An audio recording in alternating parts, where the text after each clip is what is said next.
La diligence s'arrêta brutalement, projetant Florence Sinclair contre le siège en cuir usé.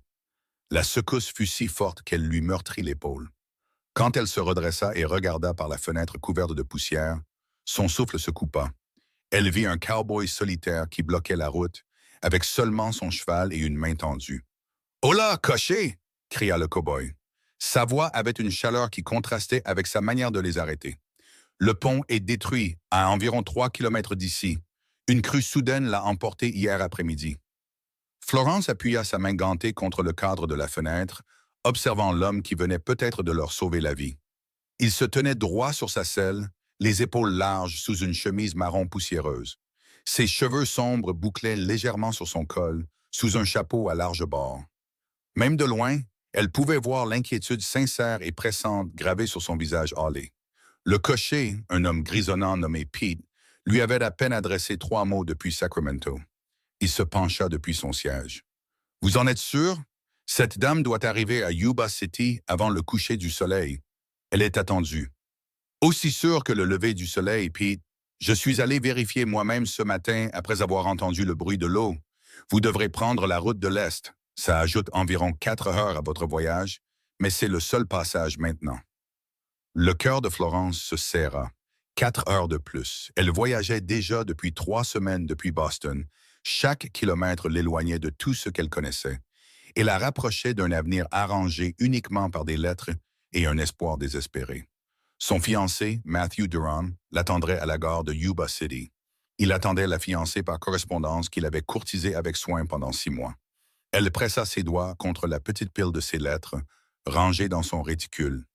Elle y puisait le peu de réconfort qu'elle pouvait trouver. Le cocher jura entre ses dents, mais ne discuta pas. La route de l'Est, alors. Merci beaucoup pour l'avertissement, Jackson. Je vais vous accompagner un bout de chemin. Pour être sûr que vous trouviez la bifurcation, dit le cow-boy. Il manœuvra son cheval pour se placer à côté de la diligence. Alors que la diligence repartait en cahotant, Florence ne pouvait détacher son regard du cow-boy qui chevauchait à côté de sa fenêtre. Il montait son cheval avec l'aisance de quelqu'un né sur une selle, bougeant avec l'animal plutôt que contre lui. Quand il tourna la tête et surprit son regard, leurs yeux se croisèrent à travers la vitre poussiéreuse. Quelque chose se serra dans sa poitrine, de manière inattendue. Il toucha le bord de son chapeau en guise de salut.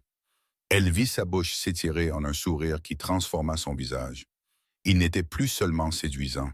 Il devint quelque chose qui fit trembler ses doigts sur ses genoux. Elle hocha la tête en retour, digne et réservée comme l'exigeait son éducation de Boston. Mais son pouls battait d'une manière qui n'avait rien à voir avec la route cahoteuse. Pendant l'heure qui suivit, Jackson chevaucha aux côtés de la diligence. Il indiquait parfois des points de repère à Pete ou le prévenait des passages difficiles.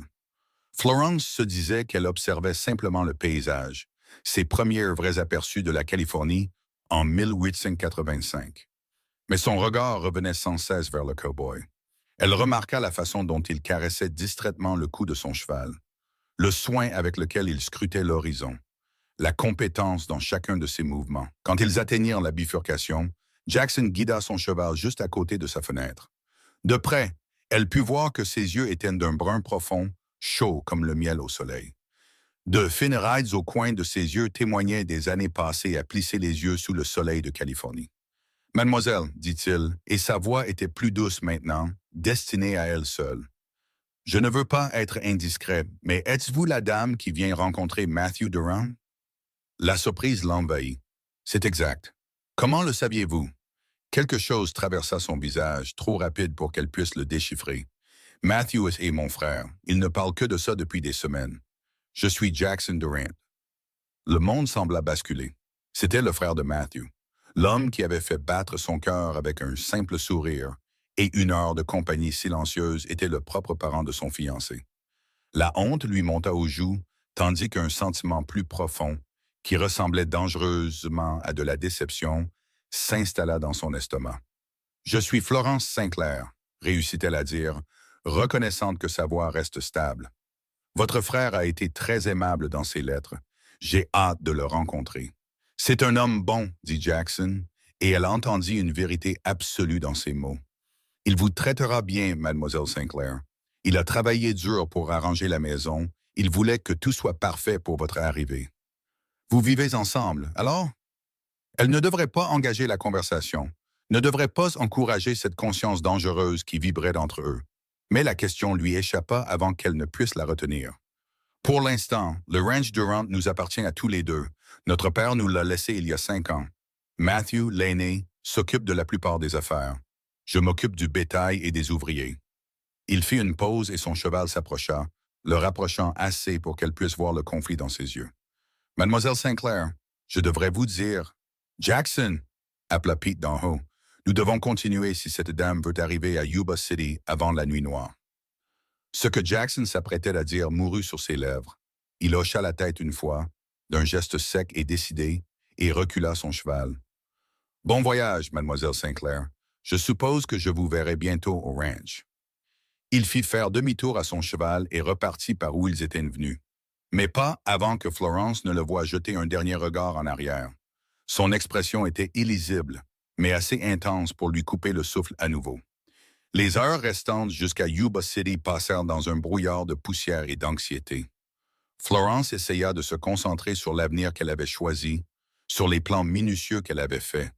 Les lettres de Matthew l'avaient dépeint comme un homme stable, fiable et prospère. Tout ce dont elle avait besoin après que la mort de son père l'ait laissé sans le sou et seul à Boston. Sa tante l'avait recueilli, mais lui avait fait comprendre douloureusement que Florence était un fardeau. Une bouche de plus à nourrir dans un foyer qui peinait à subvenir à ses propres besoins. Quand Florence avait vu l'annonce de Matthew dans le journal matrimonial, cherchant une femme éduquée de bonne moralité pour partager sa vie en Californie, cela lui avait semblé être la providence. Ses lettres avaient été réfléchies et détaillées, décrivant le ranch, la terre, ses espoirs pour l'avenir. Il avait envoyé une photographie montrant un bel homme aux cheveux clairs et à l'expression sérieuse, debout à côté d'une maison fraîchement peinte. Elle avait étudié cette photo pendant des heures, essayant de s'imaginer à ses côtés, essayant de ressentir autre chose qu'un soulagement reconnaissant. Elle ne s'était jamais attendue à ressentir ce qu'elle avait ressenti en regardant son frère. Yuba City émergea des plaines poussiéreuses comme une promesse. Ses bâtiments en bois s'étendaient le long de larges rues, plus imposants qu'elle ne l'avait imaginé. La diligence s'arrêta dans un bruit de ferraille devant la gare, juste au moment où le soleil commençait sa descente vers l'horizon, peignant le ciel de nuances d'orange et d'or. Florence lissa sa robe de voyage, un simple bleu marine qui avait mieux résisté au voyage qu'elle ne l'espérait. Elle vérifia que ses cheveux blonds foncés restaient à peu près en place dans leur coiffure soignée. Elle avait l'air poussiéreuse et fatiguée, elle le savait, mais il n'y avait rien à faire maintenant. Pete ouvrit la porte et l'aida à descendre, lui tendant ses 2 malles cabossées. « Vous voilà, mademoiselle, bonne chance à vous. » « Merci, dit-elle, acceptant sa gentillesse bourrue pour la bénédiction qu'elle était. Le quai de la gare était animé par l'activité du soir. Les gens allaient et venaient, faisant des affaires et saluant des amis. Florence balaya la foule du regard, cherchant l'homme de la photographie, l'estomac noué par la nervosité. Mademoiselle Sinclair. Elle se tourna pour trouver un jeune garçon d'environ 12 ans, avec un sourire édenté et des cheveux roux en bataille. « Oui, je suis Tommy, du bureau du télégraphe. J'ai un message pour vous. » Il lui tendit un papier plié. Une angoisse sourde l'envahit alors qu'elle le dépliait, ses yeux parcourant les mots à toute vitesse. « Mademoiselle Sinclair, accident au ranch. Matthew blessé ne peut vous accueillir. Jackson viendra vous chercher. Attendez à l'hôtel Riverside. Sincères excuses. Matthew Durant. » Le papier tremblait dans sa main. Matthew était blessé. À quel point? Le télégramme ne donnait aucun détail, rien pour apaiser la peur soudaine qui l'étreignait. Et Jackson viendrait la chercher. Jackson, dont le sourire l'avait plus touché en 1 heure que les lettres de Matthew en 6 mois. « Mademoiselle, ça va? » demanda Tommy, son visage couvert de taches de rousseur se plissant d'inquiétude. « Oui, je vais bien. Merci. » Elle pressa une pièce dans sa paume, une pièce qu'elle pouvait à peine se permettre de donner, et regarda autour d'elle, désemparée. « Pouvez-vous m'indiquer l'hôtel Riverside? Juste en haut de Main Street, vous ne pouvez pas le manquer. Le grand bâtiment avec les volets de verre. » Il empocha la pièce et s'enfuit, la laissant seule avec ses malles et ses pensées tumultueuses. L'hôtel Riverside se révéla plus facile à trouver qu'à se payer. La réceptionniste, une femme mince aux yeux vifs et aux pommettes encore plus vives, annonça des tarifs qui rendirent l'argent restant de Florence encore plus insuffisant qu'il ne l'était déjà. Mais n'ayant nulle part où aller et la nuit tombant rapidement, elle n'avait guère le choix. Elle compta les pièces pour une nuit, priant pour que Jackson vienne en effet bientôt. Sa chambre était petite mais propre, avec un lit étroit et une table de toilette. Florence versa de l'eau du pichet et se débarrassa de la crasse du voyage sur son visage et de ses mains. Puis elle s'assit sur le bord du lit et se laissa enfin sentir le poids de tout ce qui s'était passé. Elle avait parcouru 5000 kilomètres pour épouser un homme qu'elle n'avait jamais rencontré. Et maintenant, cet homme était blessé et incapable même de l'accueillir. Elle devrait être rongée d'inquiétude pour Matthew. Mais au lieu de cela, son esprit revenait sans cesse au moment où les yeux de Jackson avaient croisé les siens à travers la fenêtre de la diligence. À la façon dont son pouls s'était emballé quand il s'était approché assez près pour qu'elle voie la gentillesse sincère sur son visage. C'était mal tout cela. Elle n'avait aucune raison de penser à Jackson Durham alors qu'elle était promise à son frère. C'était Matthew qui l'avait courtisée, qui lui avait offert un avenir quand elle n'en avait aucun. C'était Matthew qui méritait sa loyauté et ses meilleurs efforts pour construire une vie ensemble. Elle sortit ses lettres et les relut, cherchant la connexion qu'elle avait besoin de ressentir. Ses mots étaient réfléchis, décrivant le ranch et la terre avec une affection évidente. Il parlait de vouloir une partenaire, quelqu'un pour partager les fardeaux et les joies de la vie au ranch. Il écrivait sur les livres qu'il avait lus et lui demandait son avis sur tout, de la politique à la poésie. Il était exactement le genre d'homme qu'elle devrait vouloir. Mais il n'était pas Jackson, et cette pensée lui faisait plus honte qu'elle ne pouvait le dire. Le sommeil vint difficilement cette nuit-là. Ses rêves étaient un enchevêtrement confus de diligence, de cow-boy et d'un avenir qui semblait de plus en plus incertain. Elle se réveilla tôt, à la lumière grise de l'aube filtrant à travers de fins rideaux et au son de l'activité de la rue en bas.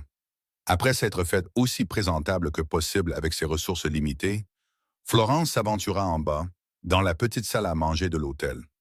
Elle commanda du café et des biscuits, mangeant lentement pour faire durer le maigre repas, surveillant la porte et essayant de ne pas se laisser submerger par l'anxiété. Il arriva juste après 8 heures. La porte s'ouvrit pour laisser entrer une bouffée d'air matinale et la présence imposante de Jackson Durham. Il semblait avoir chevauché durement, ses vêtements étaient poussiéreux et il tenait son chapeau à la main.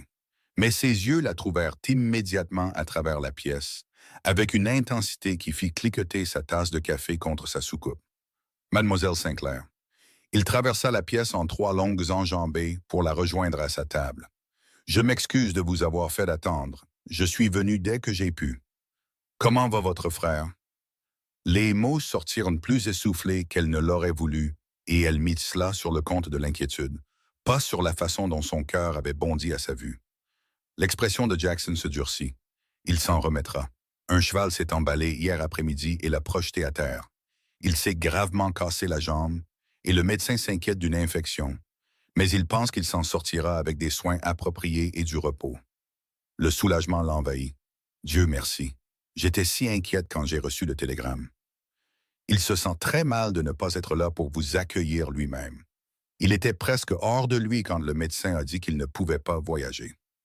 Jackson tourna son chapeau entre ses mains, un geste qui semblait inhabituellement nerveux. Mademoiselle Sinclair, cela nous met dans une position difficile. Il ne serait pas convenable que vous restiez au ranch avec Matthew alité et incapable de jouer son rôle d'hôte. Le voisin le plus proche est à des kilomètres, et avec seulement moi et les ouvriers du ranch, votre réputation en souffrirait. Florence n'avait même pas envisagé cette complication, mais il avait absolument raison. Les conventions sociales avec lesquelles elle avait grandi à Boston étaient peut-être à 5000 kilomètres de là. Mais elle escomptait toujours. Surtout dans une petite communauté où la réputation pouvait faire ou défaire la position d'une femme. J'ai assez d'argent pour peut-être 2 nuits de plus à l'hôtel, dit-elle doucement, détestant admettre sa précarité financière mais ne voyant aucune alternative. Après ça, je ne sais pas ce que je pourrais faire. La mâchoire de Jackson se contracta. Ce n'est pas acceptable. Vous avez fait tout ce chemin en toute bonne foi pour épouser mon frère. La faute de cette situation nous incombe, pas à vous. Il resta silencieux un moment, réfléchissant clairement.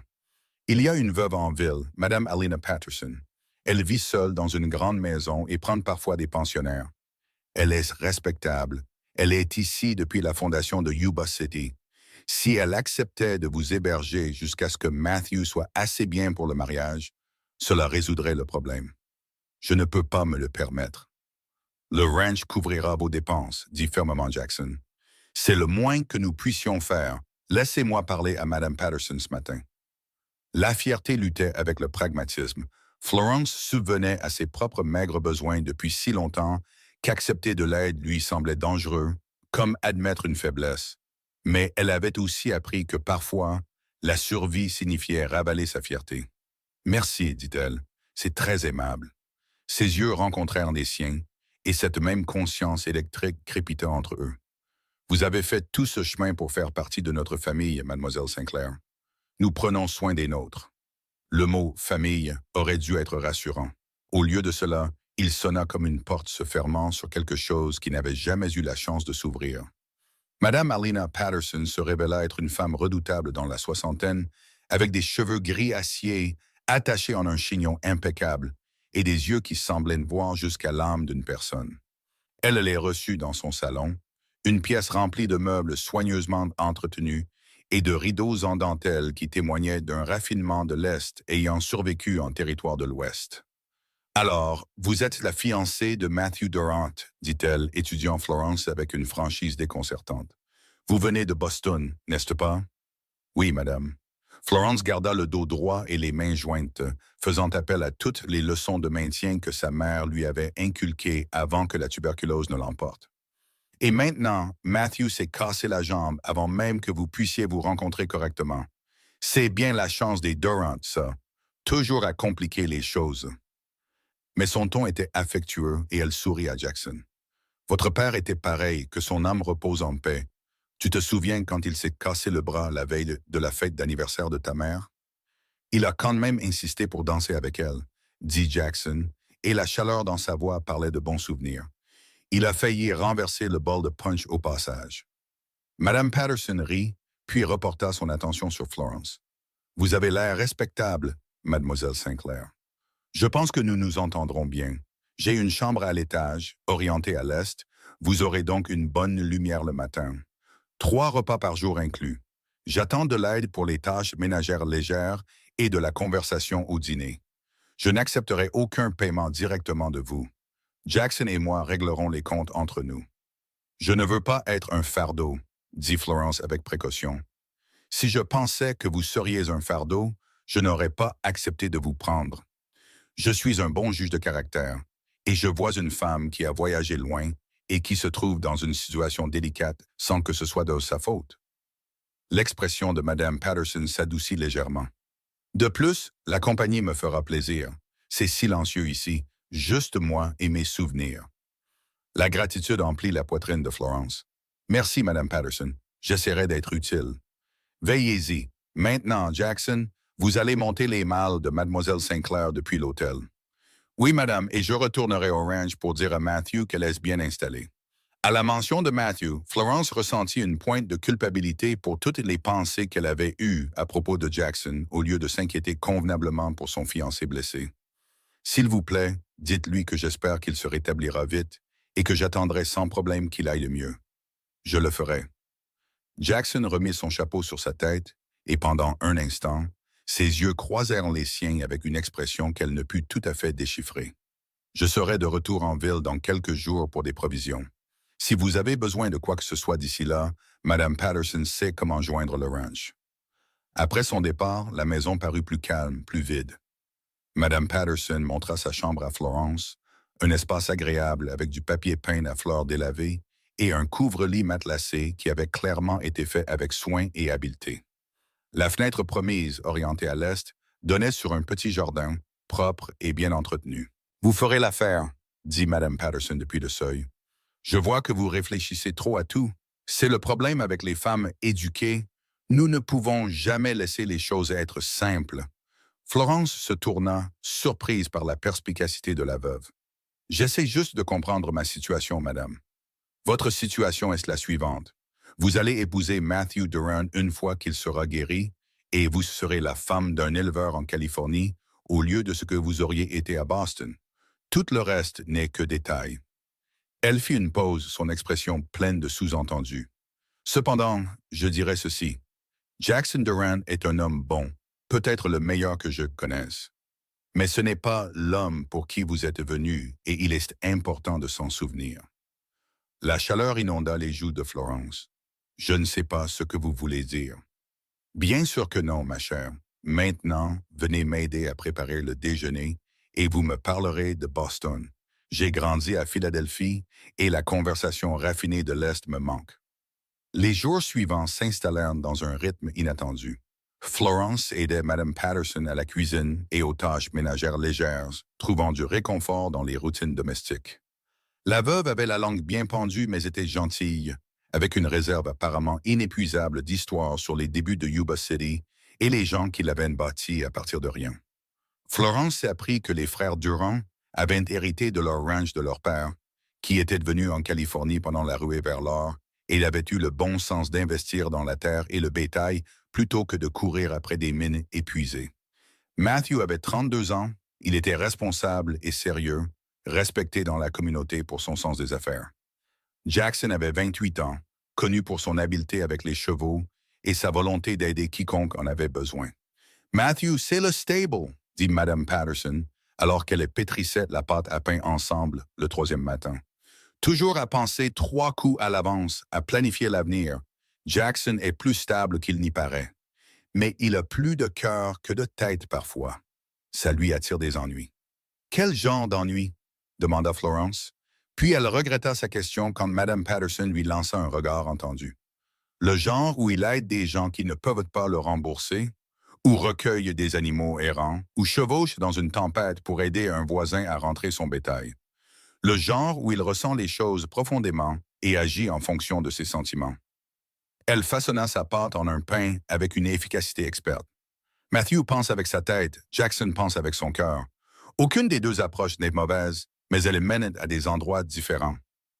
Florence se concentra sur sa propre pâte, essayant de ne pas penser à ce que les mots de Madame Patterson impliquaient. Elle était ici pour Matthew. Matthew était son avenir.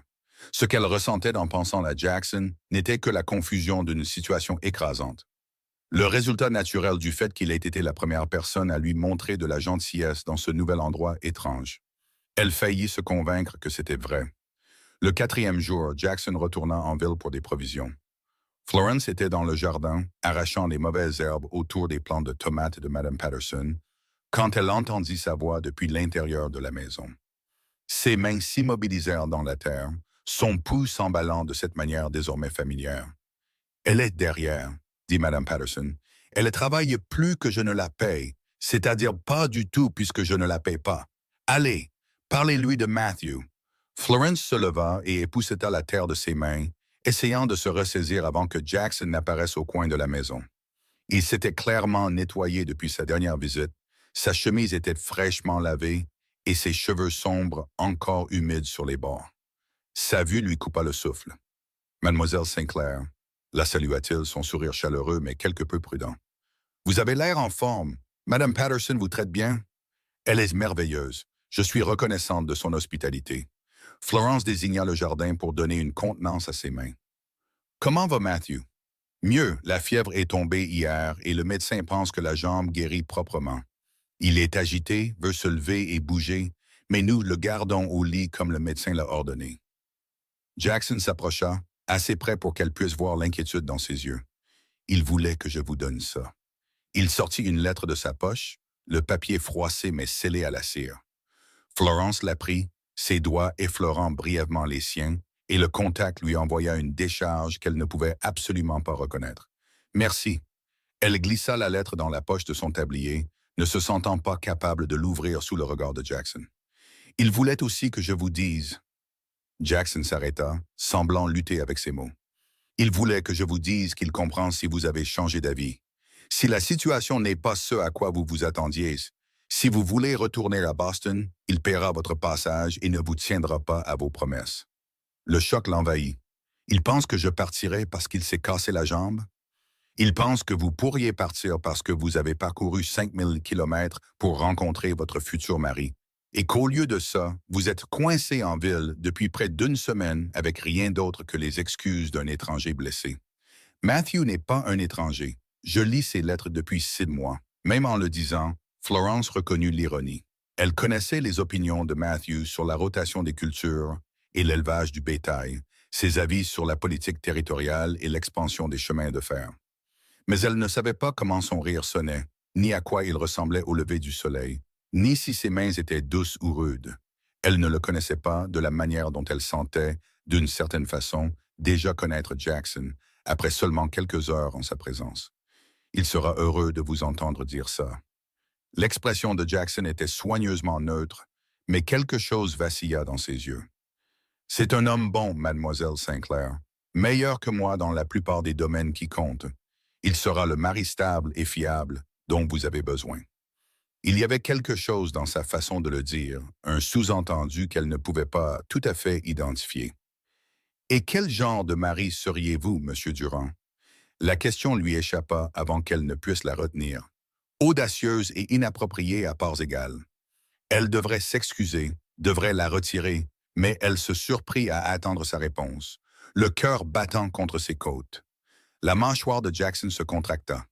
Quand il parla, sa voix était basse et rauque, le genre qui arrête les diligences parce qu'il ne peut pas attendre une seconde de plus pour voir la femme à laquelle il pense depuis 6 mois, le genre qui jette un regard sur quelqu'un et sait, juste sait, que le destin les a réunis. Il prit une inspiration et elle le vit visiblement se contenir.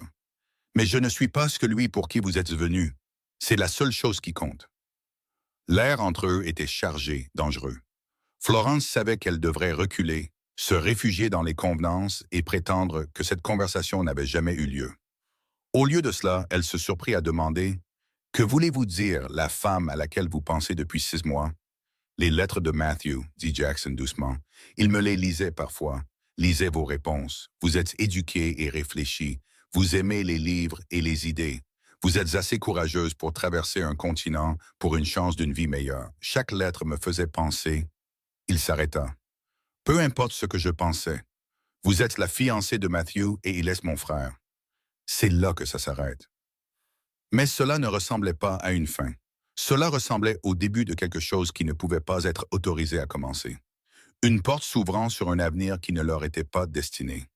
Florence serra la lettre de Matthew dans sa poche comme un talisman, un rappel du chemin que sa vie était censée prendre. « Vous avez raison, dit-elle, forçant sa voix à être stable.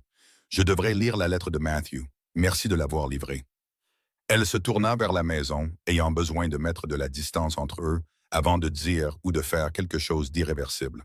Mais la voix de Jackson l'arrêta.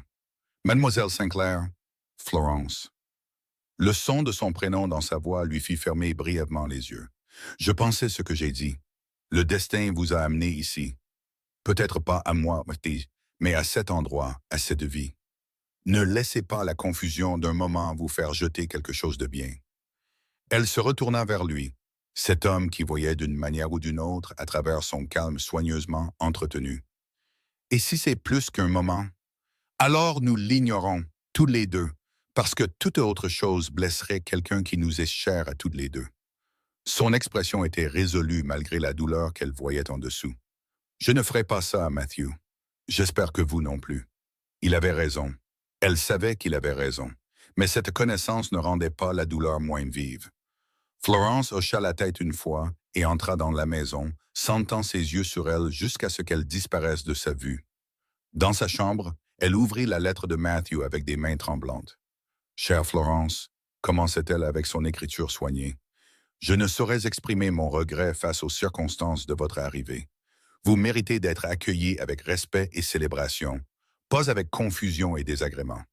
Jackson me dit que vous allez bien et que vous êtes installé chez Madame Patterson, ce dont je suis immensément reconnaissant. Sachez que je pense à vous constamment et que je compte les heures jusqu'à ce que je sois assez bien pour vous rencontrer convenablement. Vos lettres ont été une lumière vive dans ma vie ces derniers mois, et j'espère que la réalité du mariage se révélera tout aussi éclairante pour nous deux. Avec le plus grand respect et une affection grandissante, Matthew Durant. » La lettre était tout ce qu'elle devait être. Respectueuse, réfléchie, affectueuse comme il se doit. Elle aurait dû se sentir rassurée par cela, puiser du réconfort dans la considération évidente de Matthew pour elle. Au lieu de cela, elle se surprit à comparer ses mots soignés à l'honnêteté brute de Jackson dans le jardin, et la comparaison la laissa vide. Ce soir-là, elle aida Mme Patterson à préparer le dîner et essaya de se concentrer sur le bavardage joyeux de la veuve à propos de la prochaine fête de l'Église. Mais son esprit dérivait sans cesse vers les mots de Jackson, vers la façon dont il avait dit « Le destin vous a amené ici », comme s'il le croyait vraiment. « Vous pensez au mauvais frère », dit soudain Mme Patterson, posant son couteau avec un bruit sec et décidé. Florence sursauta. « Je ne sais pas ce que vous voulez dire. » Si vous le savez, émettre à ce sujet n'aidera en rien. L'expression de la veuve était sévère mais pas méchante. Je vous observe depuis quelques jours. J'ai vu comment vous vous illuminez quand le nom de Jackson était mentionné, comment vous avez pâli quand il est arrivé aujourd'hui. Et j'ai vu son visage quand il est revenu du jardin. Ce garçon avait l'air d'avoir reçu un coup de pied de cheval. La honte brûla Florence. Je ne veux pas ressentir ça. Je suis venu ici pour Matthew. Je veux épouser Matthew. Jackson et moi nous connaissons à peine. Parfois, connaître à peine quelqu'un suffit. Madame Patterson reprit sa découpe de légumes, ses mouvements précis et experts. Mon mari m'a demandé en mariage 3 jours après notre rencontre. Sa famille pensait qu'il avait perdu la tête et la mienne pensait que j'étais stupide. Nous avons eu 42 ans ensemble avant que la fièvre ne l'emporte et je ferai le même choix à nouveau sans hésiter. Mais j'ai déjà fait mon choix. J'ai accepté d'épouser Matthew. Vous avez accepté d'épouser un homme que vous n'aviez jamais rencontré sur la base de lettres et d'une photographie. Ce n'est pas tout à fait la même chose qu'un vœu sacré. Elle fit une pause réfléchissant. Bien que je suppose que la question est de savoir si vous êtes le genre de femme qui peut changer d'avis quand les circonstances changent ou le genre qui tient sa parole quoi qu'il arrive. Je veux être le genre qui tient sa parole, dit Florence doucement. Je veux être honorable. Alors vous épouserez Matthew, et vous mettrez tout ce que vous ressentez pour Jackson dans une boîte, et vous l'enterrerez profondément. Vous serez une bonne épouse, et peut-être qu'avec le temps, vous en viendrez à aimer Matthew comme une femme devrait aimer son mari. Le regard de Mme Patterson était d'une franchise sans faille, mais vous devez savoir que ce choix a un coût, comme n'importe quel autre. La question est de savoir si vous pouvez vivre en le payant. Florence pensa à cette conversation pendant la semaine suivante, alors qu'elle s'installait dans la vie à Yuba City. Elle explora la ville, rencontrant des commerçants et des voisins, commençant à comprendre la communauté qu'elle rejoindrait en tant qu'épouse de Matthew. Elle assista à l'office du dimanche avec Mme Patterson et endura les regards curieux des gens qui avaient entendu parler de la fiancée par correspondance, attendant que son fiancé blessé guérisse. Elle écrivit une longue lettre à Matthew en réponse à la sienne, la remplissant d'observations sur la ville et d'encouragements doux pour son rétablissement. Elle posa des questions sur le ranch, sur sa routine quotidienne, essayant de construire les fondations d'une vraie relation pour remplacer celle en papier qu'ils avaient construite par correspondance. Elle ne posa pas de questions sur Jackson, mais elle pensait à lui constamment. En désherbant le jardin, en pétrissant le pain, en restant éveillée dans son lit étroit à regarder les ombres bouger sur le plafond. Elle pensait à la façon dont ses yeux avaient croisé les siens à travers la fenêtre de la diligence, à sa certitude que le destin l'avait amené ici, à l'honnêteté brute dans sa voix quand il avait dit qu'il ne blesserait pas son frère. 2 semaines après son arrivée à Yuba City, Jackson revint en ville avec des nouvelles. Florence aidait Mme Patterson à faire des conserves de pêche quand elle entendit frapper à la porte, et ses mains s'immobilisèrent dans le sirop de sucre. « J'y vais, » dit Mme Patterson, lançant à Florence un regard significatif. « Continuez à vous occuper de ces pêches. » Mais les mains de Florence tremblaient trop pour qu'elle puisse manipuler le sirop chaud. Alors elle les essuya et resta figée dans la cuisine, écoutant le murmure des voix depuis le hall d'entrée. « Elle est dans la cuisine, » dit Mme Patterson, puis Jackson apparut dans l'embrasure de la porte, son chapeau à la main et son expression soigneusement contrôlée. « Mademoiselle Sinclair, j'ai de bonnes nouvelles. Matthew marche avec des béquilles maintenant. Le médecin dit qu'il peut venir en ville dans quelques jours, peut-être dimanche prochain si le temps le permet. » Le soulagement l'envahit, sincère et fort. Matthew guérissait. Bientôt, elle le rencontrerait, et cette étrange période de suspension pourrait prendre fin. C'est merveilleux. Il doit être si content. Il ronge son frein. Il veut venir tout de suite, mais nous le forçons à être raisonnable. Le sourire de Jackson n'atteignit pas tout à fait ses yeux. Il a demandé si vous seriez d'accord pour le rencontrer à l'église dimanche prochain, pour en faire une sorte de première rencontre et de cérémonie de mariage tout en un. Le révérend est d'accord et Mme Patterson pourrait être votre témoin. Le monde bascula. Vous voulez dire l'épouser sans une cour en bonne et due forme? Vous vous courtisez par lettre depuis 6 mois. Attendre plus longtemps signifie plus de dépenses pour l'hospitalité de Mme Patterson, plus de temps à vivre dans l'incertitude. Il la regarda fixement. À moins que vous n'ayez besoin de plus de temps. Si c'est le cas, Matthew comprendra. Il a juste pensé, nous avons tous les deux pensé que ce serait peut-être plus simple ainsi. Plus simple, oui. Ce serait plus simple de simplement se marier, de s'engager avant de pouvoir douter davantage. Une fois qu'elle aurait prononcé ses vœux devant Dieu et des témoins, le choix serait fait irrévocablement, et elle pourrait arrêter cette terrible hésitation entre le devoir et le désir. Dimanche, ce sera bien, s'entendit-elle dire. Je serai prête. Quelque chose vacilla sur le visage de Jackson, disparut trop vite pour être identifié. Je le dirai à Matthew. Il sera soulagé et heureux. Il remit son chapeau sur sa tête. Félicitations, mademoiselle Sinclair. J'espère que vous serez très heureux ensemble. Il partit avant qu'elle ne puisse répondre, et Florence s'effondra sur une chaise de cuisine, ses jambes soudainement incapables de la soutenir. Eh bien, dit Mme Patterson depuis le seuil, c'est réglé alors. Vous serez une femme mariée dimanche prochain. Oui, le mot sonnait creux. C'était ce qu'elle voulait, ce pourquoi elle avait parcouru 5000 kilomètres. Alors pourquoi avait-elle l'impression d'être sur le point de commettre la plus grosse erreur de sa vie? La semaine passa dans un tourbillon de préparatifs. Mme Patterson sortit une magnifique robe ivoire qui avait appartenu à sa fille, partie à San Francisco des années auparavant, en laissant la moitié de sa garde-robe derrière elle. Elle allait assez bien à Florence avec de légères retouches. Elle passa ses soirées à ajuster l'ourlet et à resserrer la taille pendant que Mme Patterson racontait des histoires sur son propre jour de mariage. Florence écrivit une dernière lettre à sa tante à Boston, l'informant de son mariage imminent. Elle ne s'attendait pas à une réponse et doutait que sa tante s'en soucie au-delà du soulagement de ne plus avoir à subvenir aux besoins de Florence. Elle essaya de se sentir excitée, d'imaginer se tenir à côté de Matthew et de prononcer les vœux qui les lieraient. Mais chaque fois qu'elle imaginait la scène, c'était le visage de Jackson qu'elle voyait, la voix de Jackson mêlée à Jack qu'elle entendait, la main de Jackson qu'elle imaginait prendre la sienne. Samedi soir, Mme Patterson la trouva assise dans le jardin au crépuscule, la robe empruntée posée sur ses genoux. « Vous avez des doutes? » demanda la veuve, s'asseyant sur le banc à côté d'elle. « Je ne sais pas ce que j'ai, » admit Florence. « J'épouse un homme bon demain. Je commence la vie que je suis venue construire ici. Je devrais être heureuse. » « Devrait » est un mot dangereux. Mme Patterson resta silencieuse un moment. « Je vais vous dire quelque chose que je n'ai jamais dit à personne. Avant d'épouser mon Henry, j'étais courtisée par un autre homme, un banquier de Philadelphie, riche et raffiné, tout ce qu'une jeune femme était censée vouloir. Henry était le fils d'un fermier avec rien d'autre que de la détermination et de grands rêves de Californie.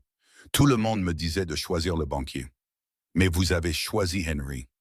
J'ai choisi Henry parce que quand j'étais avec lui, je me sentais être la version la plus authentique de moi-même. Avec le banquier, j'essayais toujours d'être ce qu'il voulait, toujours consciente de dire et de faire les bonnes choses. Avec Henry, je pouvais juste être moi. Elle tapota la main de Florence. La question à laquelle vous devez répondre est « Quel frère vous fait sentir vous-même et lequel vous donne l'impression de jouer un rôle? » Mais si le frère qui me fait sentir moi-même n'est pas celui avec qui je suis censé être, alors vous avez un choix à faire et et personne ne peut le faire pour vous.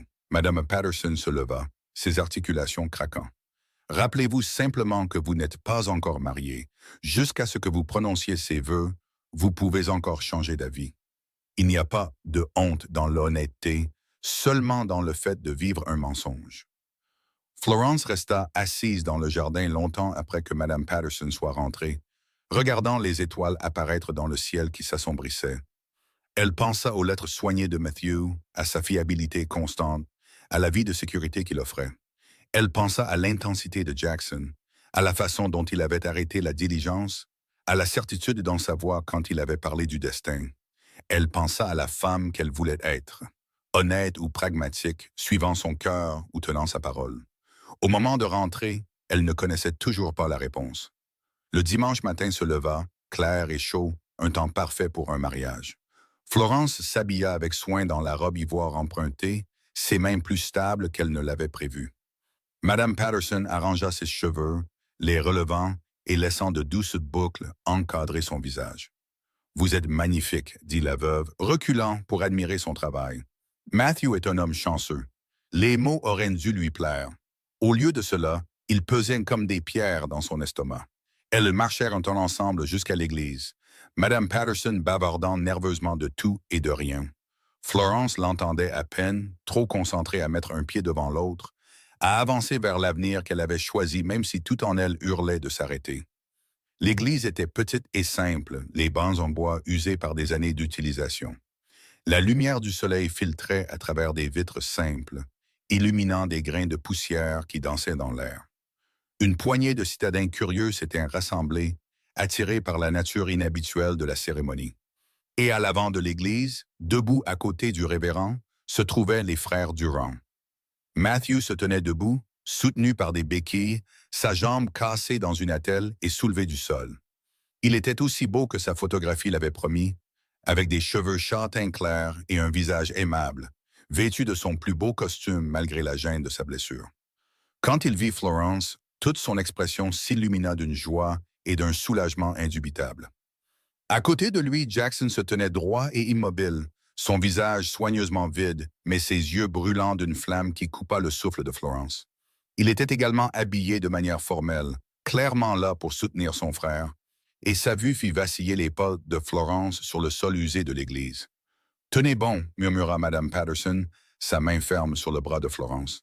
Quoi que vous alliez faire, décidez maintenant, avant de faire des promesses que vous ne pourrez pas tenir. » Le regard de Florence se déplaça entre les deux frères. Matthew, qui représentait tout ce qui était sensé et sûr, qui lui avait offert un avenir quand elle n'en avait aucun. Jackson, qui la faisait se sentir vivante comme jamais auparavant, qui avait parlé du destin avec une conviction absolue. Elle fit un pas en avant, puis un autre. Le sourire de Matthew s'élargit. L'expression de Jackson ne changea pas, mais ses mains se crispèrent sur ses flancs. À 1 mètre de l'autel, Florence s'arrêta de marcher. L'église devint silencieuse. La main de Madame Patterson quitta son bras. Le sourire de Matthew vacilla, la confusion remplaçant la joie. « Je suis désolé, s'entendit dire Florence, sa voix portant dans l'espace silencieux. « Je ne peux pas faire ça. » Florence, la voix de Matthew était douce, inquiète. « Qu'est-ce qui ne va pas? Vous ne vous sentez pas bien? »« Je vais bien, mais je ne peux pas vous épouser. » Les mots vinrent plus facilement maintenant qu'elle avait commencé. « Vous êtes un homme bon et vous méritez quelqu'un qui vous aimera comme une femme devrait aimer son mari. Je ne suis pas cette personne. » Le choc se dessina sur le visage de Matthew. « Je ne comprends pas. Vos lettres. Mes lettres étaient honnêtes sur qui je suis, mais elles n'étaient pas honnêtes sur ce que je ressens. » Elle se força à le regarder directement, à lui accorder le respect de la vérité même si cela le blessait. « Je pensais que je pouvais construire l'amour à partir du respect et d'intérêts communs. Mais j'ai appris quelque chose depuis que je suis ici. J'ai appris que je veux plus que ça. Je veux ressentir. » Elle s'arrêta avant de le dire, avant d'aggraver les choses en nommant exactement ce qu'elle ressentait et pour qui. Mais son regard se porta involontairement sur Jackson, et elle vit la compréhension poindre dans les yeux de Matthew. « C'est mon frère. » Sa voix était plate, sans émotion. « Vous êtes amoureuse de Jackson. » Je ne sais pas si c'est de l'amour, je le connais à peine, mais je sais que ce que je ressens en le regardant est ce que je devrais ressentir en vous regardant, et ce n'est pas le cas. Je ne peux pas vous épouser en ressentant cela. Ce ne serait juste pour aucun de nous deux. L'église éclata en murmures. Florence était vaguement consciente des chuchotements scandalisés, de la main de Madame Patterson revenant sur son bras en soutien plutôt qu'en guide. Mais son attention restait fixée sur Matthew, le regardant assimiler ce qu'elle venait de dire. « Vous avez raison, dit-il finalement. Et bien que la douleur assombrisse son expression, sa voix était stable. « Vous avez absolument raison. Je ne voudrais pas d'une femme qui m'épouserait par obligation, dont le cœur appartiendrait à quelqu'un d'autre. Il regarda son frère. Jackson? Le visage de Jackson était devenu pâle sous son bronzage. Matthew, je ne ferai jamais. Je sais que tu ne le ferais pas. Je te connais, petit frère. Tu as vécu un enfer ces dernières semaines, n'est-ce pas? En essayant de faire ce qui est juste. Matthew se déplaça sur ses béquilles, grimaçant légèrement. Depuis combien de temps? Depuis que j'ai arrêté la diligence, dit Jackson doucement, avant même de savoir qui elle était. Et tu n'as jamais rien dit parce que je suis ton frère et qu'elle m'était destinée. Matthew resta silencieux un long moment et le cœur de Florence battait à tout rompre. Voici ce que j'en pense. Je pense que le destin a un drôle de sens de l'humour, vous faisant vous rencontrer en premier, mais l'amenant ici pour moi. Je pense que j'ai écrit des lettres à une femme que j'admirais pendant que tu tombais amoureux de la personne réelle derrière ces lettres. Il fit une pause et quand il continua, sa voix était rauque mais certaine. Je pense que tu devrais la ramener à la maison, Jackson. Ramène-la au ranch. Donne-lui la vie que je lui aurais donnée. Et peut-être que le destin aura un sens après tout. Matthew? La voix de Jackson se brisa. Je ne peux pas prendre ce qui est à toi. Elle n'est pas à moi. Elle ne l'a jamais été, apparemment. Le sourire de Matthew était triste mais sincère. Je suis déçu. Je ne vais pas prétendre le contraire. Mais je ne suis pas assez égoïste pour forcer une femme à m'épouser quand elle en aime un autre. Surtout quand cet autre, c'est toi. Il regarda Florence. Mademoiselle Sinclair, j'espère que vous serez très heureuse avec mon frère, et j'espère que vous me pardonnerez d'avoir failli vous faire vous contenter du mauvais homme. Des larmes brûlèrent les yeux de Florence. Il n'y a rien à pardonner. Vous n'avez été que gentil et généreux. C'est moi qui ai besoin de pardon pour être venu ici sous de faux prétextes. Vous êtes venu ici de bonne foi, cherchant une vie meilleure. Que vous l'ayez trouvé avec Jackson au lieu de moi ne change rien au courage qu'il a fallu pour traverser un continent sur la foi et l'espoir. Matthew hocha la tête une fois, de manière décisive. Maintenant, si vous voulez bien m'excuser, je vais rentrer chez moi et m'apitoyer un peu sur mon sort. Jackson, je vous attends toutes les deux pour dîner dimanche prochain, après que vous ayez eu le temps de régler vos affaires. Il manœuvra ses béquilles avec difficulté, mais détermination, descendant l'allée et sortant de l'église. Les citadins curieux s'écartèrent pour lui, puis l'espace se remplit de bavardages excités alors que les gens digéraient le drame inattendu dont ils venaient d'être témoins. Florence resta figée, incapable de comprendre pleinement ce qui venait de se passer. Elle s'était humiliée publiquement, avait rompu sa promesse et jeté l'avenir sûr pour lequel elle avait voyagé si loin. Et pourtant, sous la honte et la confusion, elle ressentait autre chose. Une légèreté, une justesse, comme si elle avait enfin emprunté le chemin qu'elle était censée suivre. Florence, oui, la voix de Jackson la ramena à la réalité. Il s'était approché assez près pour qu'elle puisse voir les émotions qui se battaient sur son visage. L'espoir, la peur et l'émerveillement, tout mélangé. Vous le pensiez? Ce que vous avez dit sur moi? Oui, le mot sortit, essoufflé. J'ai essayé de ne pas le ressentir. J'ai essayé de me convaincre que j'étais venu ici pour Matthew et que ma loyauté devait lui revenir. Mais dès l'instant où je vous ai vu à travers cette fenêtre de diligence, tout a changé. Je suis désolé d'avoir attendu jusqu'à maintenant pour être honnête à ce sujet. Ne vous excusez pas d'être honnête. Sa main se leva lentement, prudemment, lui laissant le temps de reculer. Comme elle ne le fit pas, il lui caressa la joue avec une douceur qui lui fit fermer brièvement les yeux.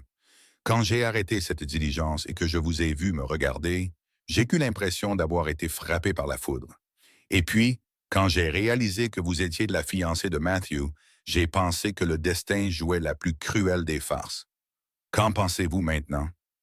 Je pense que le destin savait peut-être ce qu'il faisait. Après tout, son pouce caressa sa pommette. Je pense que vous étiez destiné à venir en Californie, destiné à trouver votre chemin jusqu'ici, mais pas pour les raisons que nous pensions tous. Je pense que vous m'étiez destiné, Florence Sinclair, et je passerai le reste de ma vie à être reconnaissant que vous ayez été assez courageuse pour l'admettre. L'église s'était vidée autour d'eux, à l'exception de Madame Patterson, qui se tenait près de la porte, observant avec une satisfaction non dissimulée. Florence prit conscience qu'elle portait toujours la robe de mariée empruntée, qu'il se tenait dans une église où elle venait de rejeter publiquement un homme pour son frère. C'est de la folie, dit-elle, mais elle souriait. Je suis ici depuis moins d'un mois. Nous avons passé peut-être 10 heures ensemble au total. C'est le contraire du raisonnable. Le raisonnable aurait été que vous épousiez Matthew et que vous passiez le reste de votre vie à vous demander « et si ». L'expression de Jackson devint sérieuse. Je ne dis pas que ce sera facile. Les gens parleront et certains vous jugeront sévèrement d'avoir changé d'avis. Mon frère est blessé, même s'il essaye d'être compréhensif. Nous avons beaucoup de choses à régler. Je sais. Elle le savait. Elle se préparait déjà au chuchotement et au regard de travers qu'elle devrait endurer. Mais elle avait passé trop de temps dans sa vie à être raisonnable, à faire ce qu'on attendait d'elle, à essayer de rentrer dans des moules qui n'étaient pas faites pour elle. Mais je préfère affronter tout ça avec vous plutôt que d'avoir une vie confortable avec quelqu'un d'autre. Alors, dites que vous m'épouserez. Pas aujourd'hui, pas dans cette église après ce qui vient de se passer, mais bientôt quand nous aurons eu le temps de nous connaître correctement, quand nous serons tous les deux certains que c'est ce que nous voulons. Je suis déjà certaine, dit Florence, mais j'attendrai si c'est ce dont vous avez besoin. Ce dont j'ai besoin, c'est de vous ramener à la maison, de vous montrer le ranch, de commencer à construire la vie que nous aurions dû avoir depuis le début. Il hésita. À moins que vous n'ayez besoin de plus de temps avec Mme Patterson ou...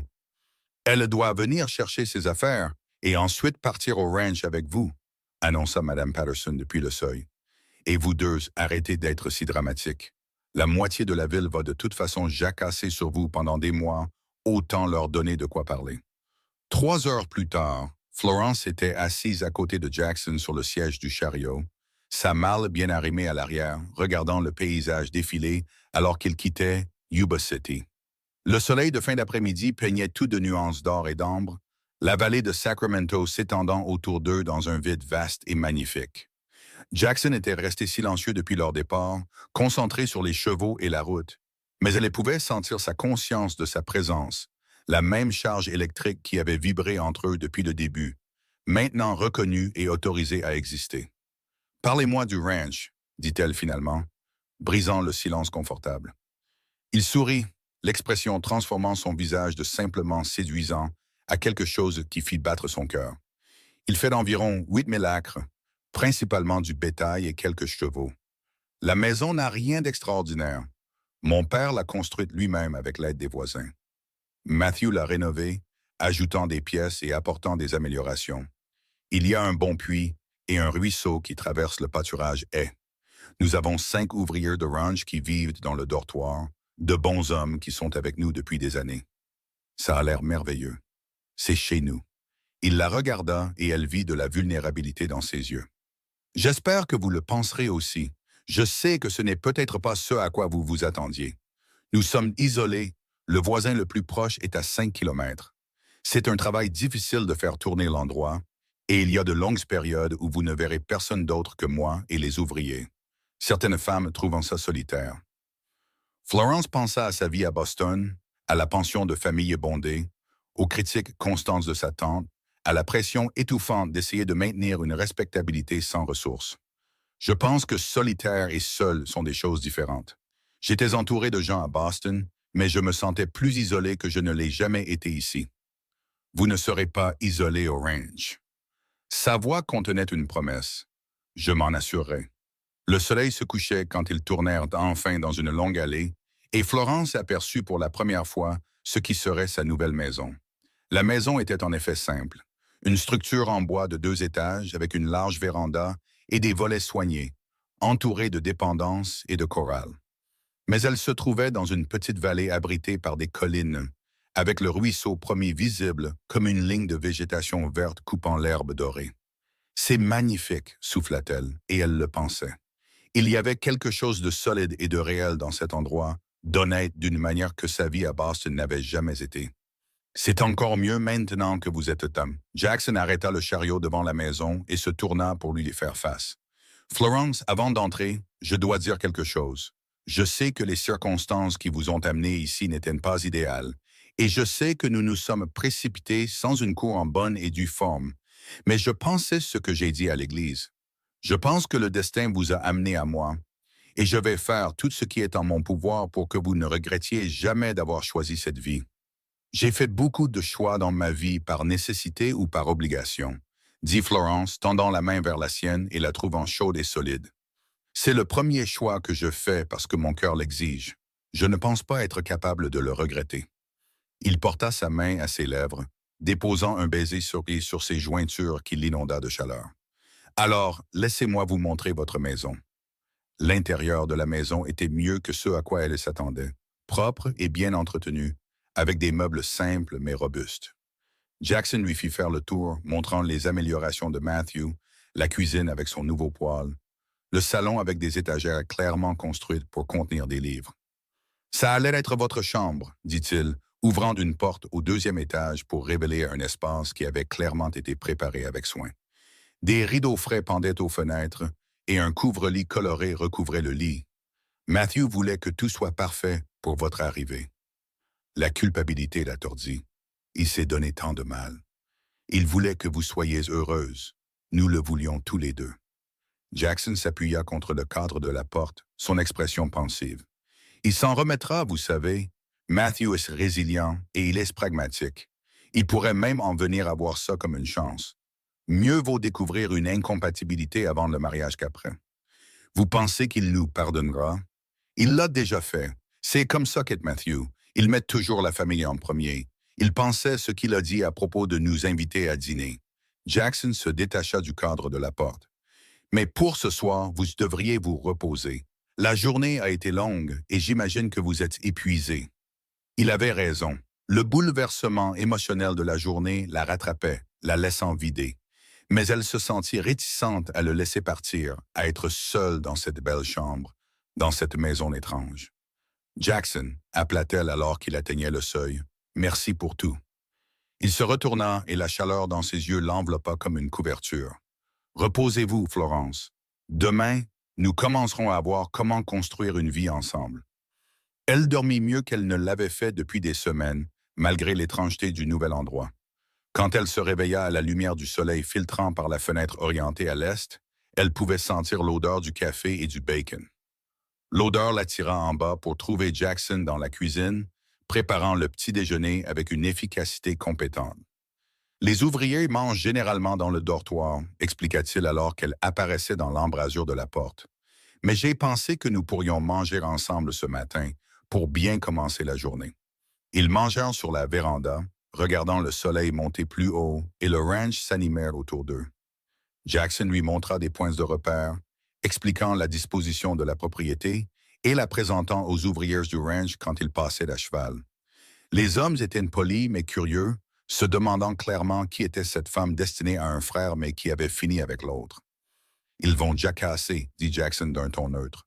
Les ouvriers de ranch le font toujours. Mais ce sont de bons hommes et ils vous respecteront une fois qu'ils apprendront à vous connaître. » Les semaines suivantes s'installèrent dans un rythme à la fois étranger et naturel. Florence prit en charge la gestion de la maison, un rôle pour lequel elle s'était préparée en tant qu'épouse de Matthew, mais qui semblait différent maintenant, plus immédiat et réel. Elle cuisinait et nettoyait, s'occupait du potager que quelqu'un, probablement Matthew, avait commencé, et commença à comprendre les rythmes de la vie au ranch. Et elle passait du temps avec Jackson. Du vrai temps, apprenant à le connaître au-delà du coup de foudre initial. Elle apprit qu'il était patient avec les animaux, mais impatient avec la paperasse, qu'il chantait faux en travaillant, qu'il avait un sens de l'humour pince sans rire et une tendance à prendre sur lui les problèmes de tout le monde. Elle apprit qu'il aimait cette terre avec une dévotion féroce, qu'il pouvait lire le temps dans le ciel et l'eau dans le paysage, qu'il avait été élevé par des parents qui croyaient au travail acharné et au traitement équitable des gens. Il apprit qu'elle était plus éduquée que ce que l'on attendait de la plupart des femmes de l'époque, que son père avait cru bon d'enseigner à sa fille tout ce qu'il aurait enseigné à un fils. Elle partagea son amour des livres et ses rêves à moitié formés d'enseigner un jour. Elle lui parla de la mort de sa mère quand elle avait 12 ans, du déclin de son père dans le jeu et les dettes, de la pauvreté désespérée qui l'avait conduite à répondre à une annonce de fiançailles par correspondance. « J'avais si peur quand j'ai quitté Boston », admit-elle un soir alors qu'ils étaient assis sur la véranda à regarder le coucher de soleil peindre le ciel. Peur de faire une terrible erreur, de me retrouver piégé dans une situation pire que celle que je quittais. Avez-vous peur maintenant? Sa main trouva la sienne entre eux, leurs doigts s'entrelaçant avec une familiarité aisée. Non, maintenant, je me demande juste combien de temps il faudra avant que j'arrête d'attendre que quelque chose aille mal. Aussi longtemps qu'il le faudra, je serai là. Il serra sa main. Je ne vais nulle part, Florence. 4 semaines après le mariage qui n'avait pas eu lieu, Matthew fit savoir qu'il était prêt pour ce dîner qu'il avait mentionné. Florence passa la journée dans un état d'anxiété, incertaine de la manière d'affronter l'homme qu'elle avait humilié, craignant que les voir ensemble ne rouvrent des blessures qui avaient besoin de temps pour guérir. Il ne nous aurait pas invités s'il n'était pas prêt, l'assura Jackson alors qu'il se rendait à la maison principale. Apparemment, les frères avaient chacun pris l'une des 2 maisons de la propriété, vivant séparément mais travaillant ensemble au ranch. La maison de Matthew était légèrement plus grande et plus raffinée que celle de Jackson, avec des preuves de sa planification minutieuse dans chaque détail. Il les accueillit à la porte sans béquille, bien que Florence remarqua qu'il boitait encore de sa jambe blessée. Son sourire était sincère, bien que légèrement tendu. « Florence, Jackson, entrez, je vous en prie. » Le dîner fut d'abord gênant. La conversation était guindée et prudente. Mais Matthew était résolument aimable, demandant à Florence comment elle s'adaptait à la vie au ranch et discutant d'affaires avec Jackson. Progressivement, la tension se relâcha, aidée par un bon repas et le refus constant de Matthew de reconnaître toute blessure persistante. Au dessert, il posa sa fourchette et les regarda tous les deux directement. « Je veux dire quelque chose et ensuite nous n'en discuterons plus jamais. Florence, vous avez fait ce qu'il fallait. Il a fallu du courage pour être honnête, même quand l'honnêteté était difficile et embarrassante. Je suis reconnaissant que vous n'ayez pas poursuivi un mariage qui nous aurait rendus tous les 2 malheureux à la longue. » « Matthew, » commença Florence, mais il leva une main. « Laissez-moi finir. Jackson, tu es mon frère et je t'aime. Je ne suis pas en colère et je ne veux pas que les choses soient étranges entre nous. Le ranch a besoin de nous deux et plus que ça, j'ai besoin de retrouver mon frère. » Il fit une pause. « Cela dit, si tu la blesses, je me réserve le droit de te frapper, jambes cassées ou non. » Jackson rit, un rire sincère et soulagé. « Marché conclu. Bien que si je suis assez stupide pour la blesser, je le mériterai. Bien, maintenant que c'est réglé, parlons du nouveau cheptel reproducteur que Jackson veut acheter. Je pense que c'est un gaspillage d'argent et j'aimerais l'avis de Florence en tant que partie neutre. » La soirée se termina dans la chaleur et les rires, et alors qu'ils rentraient chez eux sous une voûte d'étoiles, Florence sentit un poids se soulever de ses épaules. « Ça s'est mieux passé que ce que je pensais, » dit-elle, s'appuyant contre l'épaule de Jackson. « Matthew est un homme bon. Le fait que vous n'étiez pas faits l'un pour l'autre ne change rien à cela. » Il déposa un baiser sur le sommet de sa tête. « Bien que je sois égoïstement heureux que vous l'ayez compris avant le mariage, vous avoir avec moi me semble juste d'une manière que je ne peux pas entièrement expliquer. Je sais exactement ce que vous voulez dire. » Elle inclina son visage vers le sien. « Jackson, je pense qu'il est temps. Temps pourquoi? Temps d'arrêter de tourner autour du pot. Nous vivons dans la même maison depuis un mois, apprenant à nous connaître, étant convenables et prudents. Mais j'ai 24 ans et j'ai traversé un continent pour construire une nouvelle vie. Je suis prête à commencer réellement cette vie. Avec vous. » Il arrêta le chariot, les chevaux attendant patiemment dans l'obscurité. Quand il se tourna vers elle, ses yeux avaient la même intensité qu'elle avait vue à travers la fenêtre de la diligence. Il y a ce qui semblait être une éternité. « Vous dites ce que je pense que vous dites? Je dis que je veux vous épouser, Jackson Durant, dès que possible. Je dis que je suis fatigué d'attendre un avenir qui est déjà là. » Elle lui prit le visage entre ses mains. « Je dis que le destin m'a amené à vous et que je suis prête à voir où cela nous mène. » Son baiser fut d'abord doux, respectueux, comme si elle était quelque chose de précieux qui pourrait se briser. Mais quand elle répondit, se penchant vers lui et passant ses doigts dans ses cheveux, il s'approfondit en quelque chose qui lui fit comprendre pourquoi les gens écrivaient de la poésie sur les baisers, pourquoi son éducation convenable de Boston l'avait si sévèrement mise en garde contre des moments comme celui-ci. Quand ils se séparèrent enfin, tous deux essoufflés, Jackson posa son front contre le sien. « Dimanche, je parlerai au révérend demain et nous nous marierons dimanche. Pas de drame cette fois, juste vous et moi et les promesses que nous aurions dû faire depuis le début. Dimanche, acquiesça-t-elle. Bien que je pense que Madame Patterson sera déçue si nous ne la laissons pas aider à l'organisation. Madame Patterson est probablement déjà en train de l'organiser. Il l'embrassa à nouveau, rapidement et joyeusement. Rentrons à la maison, Florence. Nous avons un mariage à préparer. Le deuxième dimanche après l'arrivée de Florence Sinclair à Yuba City fut très différent du premier. Elle portait la même robe ivoire empruntée, se tenait dans la même petite église, mais cette fois, en descendant l'allée, il n'y avait ni hésitation, ni doute. Jackson l'attendait à l'hôtel, ses yeux ne quittant jamais son visage, et quand elle prit sa main, elle sentit la justesse de ce geste jusqu'au plus profond de son être. Matthew se tenait à côté de son frère comme témoin, son expression chaleureuse et sincèrement heureuse. Madame Patterson tamponnait ses yeux dans le premier rang.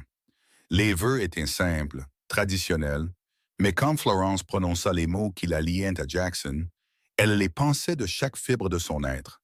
Et quand il glissa une simple alliance en or à son doigt et promit de l'aimer et de la chérir pour le reste de ses jours, elle entendit la vérité dans sa voix et sut qu'il le pensait tout aussi profondément. « Je vous déclare maintenant mari et femme, » dit le révérend en souriant. « Vous pouvez embrasser la mariée. » Jackson le fit, longuement et assez publiquement, pour faire rire plusieurs personnes dans l'assemblée. Quand ils se séparèrent, Florence était rougissante, essoufflée et complètement heureuse. La petite réception chez Madame Patterson était remplie des citadins qui avaient pardonné la scène dramatique de Florence au premier mariage, ou du moins trouvaient l'histoire trop divertissante pour en garder rancune. Ils mangèrent du gâteau, acceptèrent les félicitations et dansèrent dans le jardin de Madame Patterson. Et quand le soleil commença à se coucher, ils retournèrent au ranch en tant que mari et femme. « Nerveuse ?» demanda Jackson alors qu'ils approchèrent de la maison, maintenant vraiment leur foyer dans tous les sens du terme. « Non, » dit Florence, et elle réalisa que c'était vrai. « J'ai l'impression que tout s'est mis en place comme ça devait l'être depuis toujours. » Cette nuit-là, dans l'obscurité de leur chambre, avec le clair de lune se déversant par la fenêtre, Jackson fit l'amour à sa femme avec tendresse et passion. Et Florence comprit enfin ce que signifiait être vraiment connue, vraiment chérie. C'était ce qui lui avait manqué dans les lettres soignées de Matthew, cette connexion physique et émotionnelle qui faisait de deux personnes quelque chose de plus grand que la somme de leurs parties. La vie s'installa dans un nouveau rythme après le mariage. Florence prit sa place de maîtresse de maison, et les ouvrières du ranch qui avaient été sceptiques au début en vinrent à respecter sa compétence et à apprécier sa gentillesse. Elle ouvrit une petite école en ville, enseignant aux enfants 3 jours par semaine, réalisant ce rêve à moitié formé qu'elle avait mentionné à Jackson. Matthew devint un visiteur régulier, et avec le temps, les dernières traces de gêne s'estompèrent. Il trouva sa propre fiancée par correspondance un an plus tard, une veuve de Denver avec 2 jeunes enfants qui avaient besoin d'un père. Jackson et Florence furent témoins à son mariage, et Florence ne ressentit que de la joie en regardant Matthew se promettre à une femme dont les yeux s'illuminaient quand elle le regardait. Les années passèrent au rythme des saisons et des changements. Florence donna naissance à leur premier enfant par un froid matin de janvier en 1827, un garçon braillard qu'ils nommèrent James. Matthew tint son neveu avec un respect prudent et le déclara le plus beau bébé jamais né, ce qui fit rire Florence et Jackson.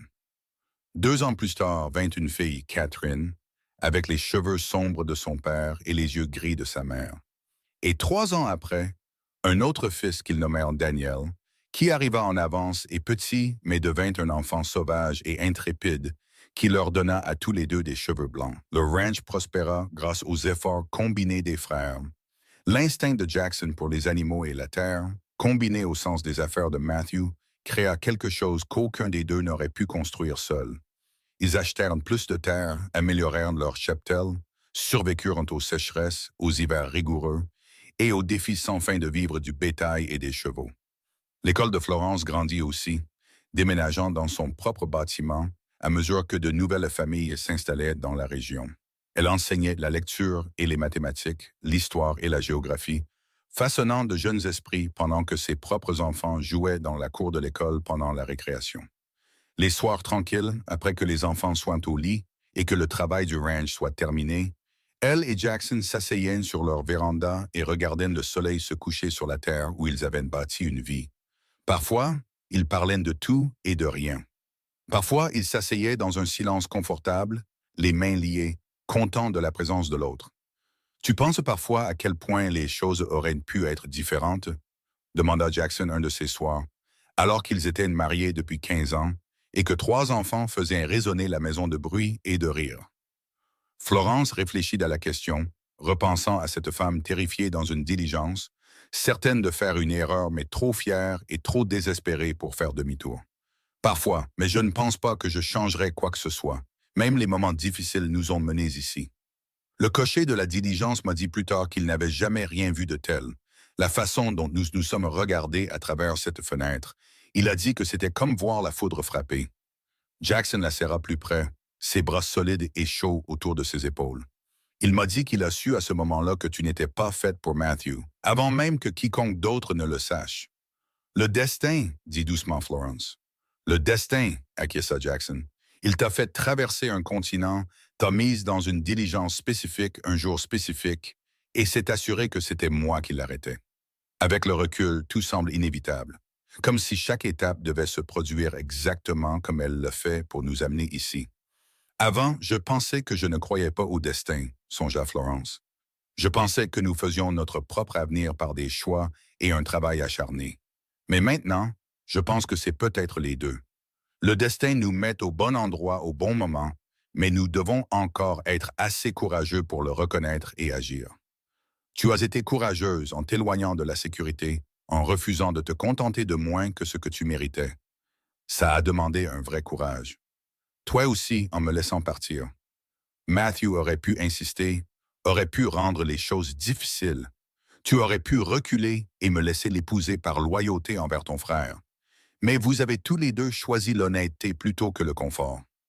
Ils restèrent assis en silence pendant un moment, regardant les étoiles apparaître dans le ciel qui s'assombrissait. Quelque part dans la maison, un des enfants bougea et appela.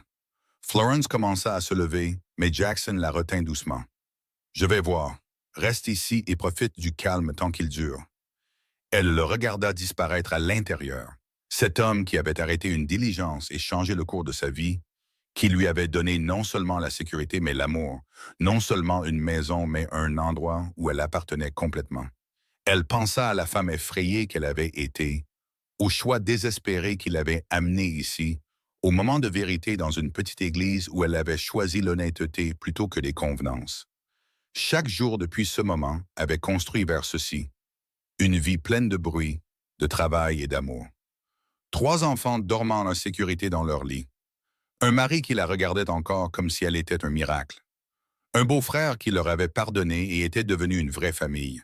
Une école où elle façonnait de jeunes esprits. Une communauté où elle avait sa place. Un paysage qu'elle avait appris à aimer dans toute sa rude beauté. Jackson revint sur la véranda, rapportant que Daniel voulait juste de l'eau et s'était rendormi. Il s'assit de nouveau à côté d'elle et ils reprirent leur silence confortable. 2 personnes qui s'étaient trouvées contre toute attente et avaient construit quelque chose de durable à partir de cette rencontre fortuite. « Heureuse ?» demanda-t-il finalement, la question qu'il lui posait régulièrement, comme s'il avait besoin d'une réassurance constante qu'elle ne regrettait pas de l'avoir choisie. « Heureuse », confirma-t-elle, comme elle le faisait toujours. « Le destin m'a amené à vous, Jackson Durham, et c'est peut-être la chose la plus chanceuse qui me soit jamais arrivée. » Il lui embrassa la tempe, un baiser doux et familier. La deuxième plus chanceuse. La plus chanceuse, c'est que tu aies été assez courageuse pour l'admettre. Ils restèrent sur la véranda jusqu'à ce que la nuit noire les force à rentrer, jusqu'à ce que le ranch s'installe dans le calme nocturne et que la douce respiration des enfants remplisse la maison. Ils montèrent les escaliers ensemble, les mains liées, partenaires dans tous les sens du terme. Et si parfois Florence pensait à cette femme terrifiée dans une diligence, regardant un cow-boy solitaire à travers une fenêtre poussiéreuse et sentant son monde basculer, c'était seulement pour s'émerveiller du voyage qui l'avait mené de ce moment à celui-ci, de l'incertitude désespérée à l'appartenance absolue, d'un avenir bâti sur la nécessité pratique à un présent débordant d'amour sincère. 20 ans après ce voyage en diligence, Florence se tenait dans son jardin, de la terre sous les ongles et une satisfaction chaleureuse dans la poitrine. La maison derrière elle résonnait de bruit. James était rentré de l'université. Catherine s'exerçait au piano avec plus d'enthousiasme que de talent. Et Daniel faisait probablement quelque chose qu'il ne devrait pas dans la grange. Jackson arriva du pâturage lointain, et quand il l'aperçut, son visage s'illumina du même sourire qui avait capturé son cœur 2 décennies plus tôt. « Bonsoir, Madame Durand », cria-t-il, descendant de cheval et se dirigeant vers elle. « Bonsoir, Monsieur Durand », répondit-elle en riant, alors qu'il la prenait dans ses bras, malgré ses protestations sur le fait qu'elle était sale à cause du jardinage. « Je pensais, dit-il contre ses cheveux, nous devrions faire un voyage, juste nous deux. Matthew peut surveiller les enfants, et nous pourrions aller à San Francisco, voir la ville, avoir un peu de temps seul ensemble. Ça a l'air merveilleux. » Elle se pencha en arrière pour le regarder. « Qu'en pensiez-vous à ça? » « Bientôt, avant que la vie ne redevienne trop occupée et que nous perdions l'occasion. » Son expression devint sérieuse. « Je veux m'assurer que nous nous souvenons de nourrir ça, Florence. Nous, cette chose qui a commencé quand j'ai arrêté cette diligence et qui n'a cessé de grandir chaque jour depuis. Comment pourrais-je oublier? » Elle lui prit le visage buriné entre ses mains tachées de terre. « Vous êtes la meilleure décision que j'ai jamais prise, Jackson Durand. Même quand j'étais censé choisir quelqu'un d'autre, le destin savait mieux. Le destin savait que tu m'appartenais, acquiesça-t-il, et j'ai passé 20 ans à en être reconnaissant. » Ils s'embrassèrent là dans le jardin, entourés par la vie qu'ils avaient construite ensemble. Et Florence ressentit la même justesse qu'elle avait ressentie en se tenant à ses côtés dans cette petite église, prononçant des vœux qui avaient façonné tout ce qui avait suivi. C'était ce qu'elle avait traversé un continent pour trouver. Pas la sécurité ou le statut, mais cette certitude profonde qu'elle était exactement là où elle devait être, avec exactement la personne qu'elle était censée aimer. La fiancée par correspondance était destinée à son frère. Mais le cowboy l'avait rencontrée en premier et avait reconnu ce que le destin savait depuis le début. Elle était faite pour lui. Et à la fin, cela fit toute la différence. Leur histoire devint une légende à Yuba City, racontée et répétée, jusqu'à ce que les détails s'estompent et changent à chaque narration. Mais Florence et Jackson ne corrigèrent jamais les différentes versions, n'insistèrent jamais pour rétablir la vérité. Ils connaissaient la vérité, savaient comment la peur, le courage et des choix honnêtes s'étaient entrelacés pour créer quelque chose de durable et de vrai. Et les soirs tranquilles, quand le chaos de leur vie bien remplie se calmait dans une obscurité paisible, ils s'asseyaient ensemble sur leur véranda et se souvenaient de la diligence, de la fenêtre poussiéreuse, du moment où leurs yeux s'étaient croisés et où tout avait changé. Ils s'émerveillaient du chemin improbable qui les avait réunis, du frère qui avait eu la grâce de s'effacer, de la veuve qui les avait abrités et guidés, de tous les petits moments qui s'étaient additionnés pour former une vie d'amour. « Tu te demandes parfois ce qui se serait passé si je n'avais pas arrêté cette diligence? » demanda Jackson une fois, de nombreuses années après leur mariage. « Chaque jour, admit Florence, et chaque jour, je suis reconnaissante que tu l'aies fait. Tu m'as sauvé la vie ce jour-là, Jackson. Pas seulement en prévenant pour le pont, mais en étant la personne que le destin voulait que je trouve. Nous nous sommes sauvés l'un l'autre, corrigea-t-il doucement. Tu m'as fait croire en quelque chose de plus grand que moi. Tu m'as rendu prêt à me battre pour ce qui comptait, même si cela signifiait blesser quelqu'un que j'aimais. Tu m'as rendu meilleur. » Ils eurent 3 enfants qui devinrent des adultes remarquables, qui amenèrent des petits-enfants qui remplirent la maison de nouvelles générations de bruit et d'amour.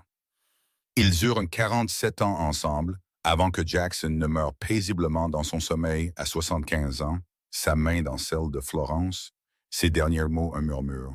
« Le destin t'a amené à moi. » Florence vécut 5 ans de plus que lui, entourée de sa famille et de ses souvenirs, enseignant encore occasionnellement malgré son âge avancé.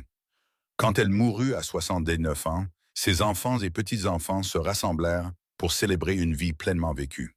Et ils l'enterrèrent à côté de Jackson, sur une colline surplombant le ranch qui avait été leur rêve commun.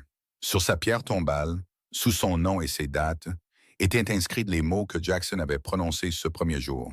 « Le destin t'a amené à moi. » Et en dessous, sa réponse. « Et j'ai été assez courageuse pour rester. » C'était une histoire d'amour qui avait commencé avec une diligence arrêtée et une femme destinée à un frère qui avait trouvé son foyer avec un autre. C'était une histoire de courage et d'honnêteté, de choix de l'amour plutôt que de la sécurité, de construction de quelque chose de durable à partir d'un seul moment de connexion. Et à la fin, c'était simplement l'histoire de Florence et Jackson Durant, deux personnes qui avaient reconnu le destin quand elles l'avaient vu et avaient eu le courage de le suivre là où il les menait. La fiancée par correspondance était destinée à son frère. Mais le cowboy avait su la vérité dès le premier instant où leurs regards s'étaient croisés à travers la vitre poussiéreuse. Le destin la lui avait amenée et il s'était assuré qu'elle ne repartirait jamais.